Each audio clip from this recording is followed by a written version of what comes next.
జీడికాయలు తీసి శుభ్రంగా పైన ఒక లోటు ఎన్ని నీ పేరేం పేరు? నా పేరు బాగా చెప్తున్నాను. ఏమైంది? డూప్లికేట్ లోట్ ఇచ్చి సార్ కాపులోనే అంట అని చెప్పి వీడ పడ్డే తీసుకోవా ఏలుపుద్దు రేట్ తీసుకోవా అంటే పంపించి బ్యాంక్ వాళ్ళు వీటికి వచ్చి ఏలుముద్దు రేట్ నాకు 30 నా అకౌంట్ లో నేను పైసలు ఉంచండి అని చెప్పి 30,000 తీసిన. మళ్ళీ ఎక్కువ ఎందుకు ఇచ్చిర్రు మరి? నాకు వడ్డనే ఇచ్చేది ఉండే కదా మరి. 23 తారీఖు 23 తారీఖు మాతో మీటింగ్ జరిగింది. ఏ రోజు తీసుకున్నావు?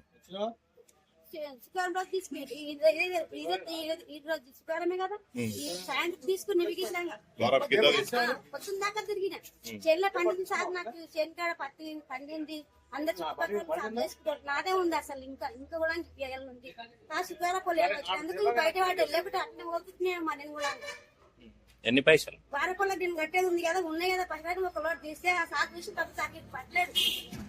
ఎక్కడమ్మా ఈ లోటు పిల్లలు ఆడుకునే లోటు నాకు ఇస్తున్నాం అంటే ఏమైంది సార్ అంటే చెల్లది లోటు అన్నాడు. అంటే ఇవన్నీ చెల్లయ్యా అసలు ఎన్ని అన్నట్టు ఎన్నున్నాయి అమ్మ అన్నాడు. 30,000 పెన్నుంది సార్ అన్నాడు. పెట్టేసిన వాళ్ళకి తీపు అన్నాడు. చెల్లది అవి పాదోగిట్లయిన పైన చెప్పిండు. ఆయనకి ఎన్నికైనా ఒక లోటు ఇళ్ళకెళ్ళి తీసుకోలేడు అయినా సార్.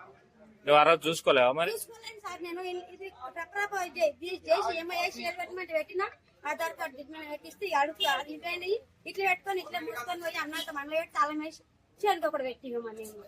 ఎన్ని పైసలు మొత్తం? మొత్తం నాకు పడ్డాయి 34,000 పడ్డాయి. నువ్వు ఎన్ని డ్రా చేసుకున్నావు? 30 ఇవ్వమని నేను మళ్ళీ ఎక్కువ 30 ఉన్నాయి. 30 మరి ఎక్కువ ఎందుకు కొట్టింది నాకు? 30 నేను 30 ఇవ్వమను. 30 తర్వాత 35 ఉండని టైం వస్తుంది. ఎట్లా ఏమన్నా ఇంకా ఉండాలి కదా. చదువుకోలేదు ఆయన అసలు. ఇక ఇల్లు ఎందుకు జిప్పు పైసలు ఉన్నాయి కదా స్థలంగా ఏమన్నా అవసరానికి వస్తాను రిసిప్ట్ తీసుకోవాలని రిసిప్ట్ అదో 60,000 ఉంది. తర్వాత 60,000 ఉండవు. మళ్ళీ నా పేరు మీద కదా గ్యాస్ పైసలు అవి ఉంటాయి కదా. ఈ 30,000 ఉన్నాయి కదా ఉండండి చీరలో చీర వాడుకోమని అమ్మకు చీర వేయలేదంటే అవి 60,000 తీసుకొని ఇక్కడ చుట్టాల పంగలకి అమ్మకు చీర తీసుకొని పోయినాడు. ఆ సార్ రాసి సార్ పొమ్మనే కదా సార్.